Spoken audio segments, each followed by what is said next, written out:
Constipation can be one of the most stubborn, frustrating, and misunderstood symptoms, especially if you're dealing with an autoimmune disease. We're used to being told that we should just eat more fiber or drink more water or maybe take some Miralax or other laxatives to get things moving. And while laxatives can help when you're really in a bind, no pun intended, they're definitely not a long-term solution, and they're not addressing the root causes of why you're constipated in the first place. And while we should definitely be eating more fiber, there's usually more to the story than just a fiber deficiency. That's why today I want to give you some quick wins that you can start using to naturally get things moving, reduce your inflammation, and help to calm your immune system down. Okay, so there's something called the migrating motor complex, or MMC for short. And you can think of it kind of like your gut's street sweeper, okay?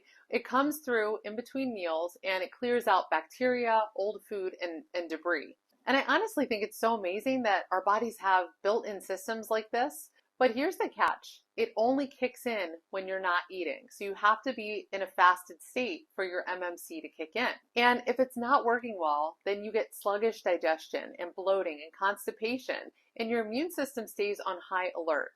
So how do we support the MMC and improve your motility, especially when you're dealing with autoimmune issues? Let's start with quick win number one.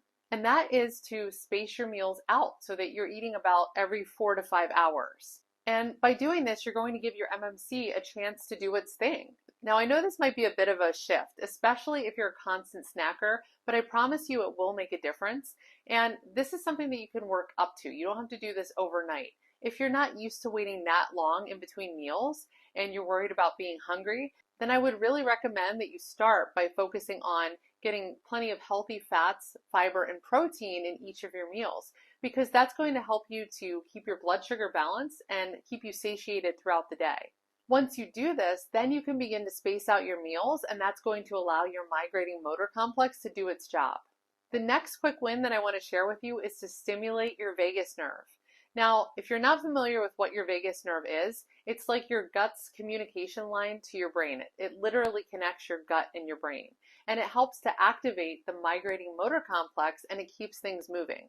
So I want to give you 4 easy ways that you can start to activate your vagus nerve on a daily basis. Humming or singing loudly. So put on some of your favorite music and have fun with it.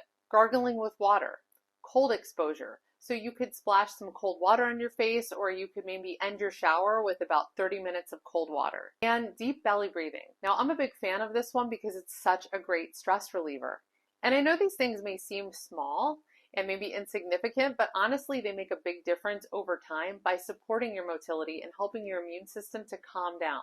Now, if you're already kind of feeling overwhelmed by this and maybe you think you need more of a structured plan to get this really under control, I want to invite you to go ahead and grab my Leaky Gut Clean Start program. It's a 4-week self-paced program, so you can go at your own pace, and it will help you to lay the foundation of healing your gut and calming your flare-ups. Each week during this program, you're going to focus on adding just 2 new habits, so it's really doable, it's really sustainable, even when you're super busy with work and family and all the other things that you have going on. You're also going to get a 4-week gluten-free meal plan and recipe guide so that you're never going to be stuck wondering what you're going to eat at the next meal. And the best part is that this is a low stress reset that helps you to support your detoxification pathways and your gut healing without a complete overhaul of your life. And it's under $50. So you can find the link in the description box below if you're ready to get started today. All right, now back to our quick wins. Another root cause of constipation is something called dysbiosis. And that's when the good and bad bacteria that live in our gut are out of balance. Studies have shown that this can lead to autoimmune disease, and it can definitely exacerbate your flare-ups and result in constipation. And resolving gut dysbiosis isn't really something that you can just typically do overnight. I use the GI map test with my clients to help them see exactly which types of bacteria are living inside of their gut. And if they do have an imbalance of bacteria, which they usually do, we make strategic dietary changes and we add in specific supplements that are going to help balance this out. But something that you can get started with today to begin addressing your dysbiosis is to add probiotic foods to every meal. And this is a really gentle, natural way for you to start crowding out the bad bacteria and supporting better digestion. So what do I mean by this? You can try adding a spoonful of sauerkraut or kimchi, or maybe a few sips of coconut kefir or kombucha, and also maybe some plain yogurt. You can have that with your breakfast or as a snack. Now, are you currently eating any of these probiotic foods? Let me know in the comments below. What do you have a favorite one? I'd love to hear what you're enjoying right now. But if you're not eating these foods regularly, you want to start small, especially if you have a more sensitive digestion, but aim for a little bit at each meal, maybe 1 to 2 tablespoons, because over time, this is going to help your gut microbiome shift in the right direction. Okay, so far we've talked about some of the deeper root causes of constipation that you can start to address, like vagal nerve stimulation and activating your migrating motor complex and addressing gut dysbiosis. But we also need to talk about the basics when it comes to constipation. So first of all, we need to stay hydrated. If you're dehydrated, your colon will literally pull water from your stool, making everything much harder, pun intended. So you want to aim for about half of your body weight in ounces of water daily. And I also recommend that you add just a little pinch of sea salt and a splash of lemon in there to support absorption. And that's not going to make your water taste salty, it'll just add some electrolytes. Something that I do every morning when I first get up before I eat anything is I drink a big mug of warm lemon water. And that's because it helps to stimulate digestion and it really helps to keep me regular. So you might want to consider adding that to your morning routine. The next basic quick win that I want to mention is to move your body daily. And this doesn't have to be intense exercise. I'm not talking about HIIT training. I'm just talking about walking, maybe for 10 to 20 minutes or more if you can do more. And try pairing that with some gentle stretching because this can really help you to stimulate the bowels naturally, especially the stretches where you're twisting your torso. And I know I mentioned this at the beginning of the video, but I really do have to mention fiber because fiber is actually very important when it comes to keeping things regular. But you want to focus on eating whole fiber-rich foods.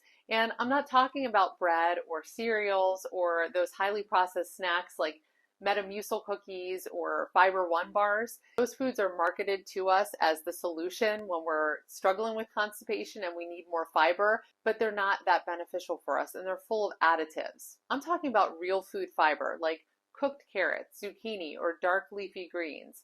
And cooking these vegetables can help you to digest them better. And when you digest them better, that means you're going to actually absorb the nutrients in those vegetables. Now, when you have compromised digestion and you try to eat raw vegetables, that can be a little rough on your system and you're not always going to absorb all the nutrients from those. So if you're struggling with your digestion, I would definitely suggest cooking your vegetables. Also, things like squash and sweet potatoes and apples are really great when it comes to supporting your digestion and motility. The apples in particular are really helpful because they contain something called pectin, which is a soluble fiber, and that can really help to keep things moving. And something else that you can consider trying are chia or flaxseed. You can add those to smoothies or also make something called chia seed pudding, which is really delicious. Now, with all that being said, you do want to keep in mind that as you increase your fiber, you also need to increase your water intake. And this is a major pitfall that people kind of experience when they're increasing their fiber, because if you're not getting enough water alongside the fiber, this can actually make your constipation worse, and we don't want that. The last thing that I want to mention today that can help you to stop this cycle of constipation is supplementing with something called magnesium citrate. This is one of my favorite gentle tools for getting things going. Magnesium citrate works because it draws water into the colon and it helps to relax the muscles of your digestive tract. So if you're really constipated, and I mean, maybe you haven't gone in a couple of days, or if you're experiencing a lot of abdominal pain because you're backed up, this is something that you might want to consider to get things moving. Now, it's not something that you want to take for the long term, so this would be more of a short-term solution while also implementing all the other dietary and lifestyle tips that I gave you today. But I like magnesium citrate much better as an option than something like Miralax because magnesium citrate is more natural, whereas Miralax contains something called polyethylene glycol. Polyethylene glycol is kind of a nasty ingredient, and it's derived from the refinement of petroleum, natural gas, or coal, and they add that into Miralax. It doesn't really have a function, and it's just not something that you want to be putting in your body on a daily basis. So if you decide to try magnesium citrate, you can take it before bed to support a bowel movement the next morning. And of course, you definitely want to run this by your healthcare practitioner before trying it, just to make sure that it's safe for you. Now, I know we covered a lot in this video, and I definitely don't want you to feel overwhelmed, but I want you to remember that small, consistent steps are what create lasting change. You don't have to do everything at once. You just have to pick maybe one or two of these tips that I gave you that feel manageable and build from there. Healing your gut will take time, but it's absolutely possible. And when you do this, a lot of symptoms that you're experiencing, including constipation, will start to resolve. Because remember, your body isn't broken, it's communicating with you. And when you support it in the right way, you're going to be amazed by how much better you feel. In the next video, we're going to talk about the quick fixes that just don't work when it comes to constipation and what you should do instead. See you in the next one.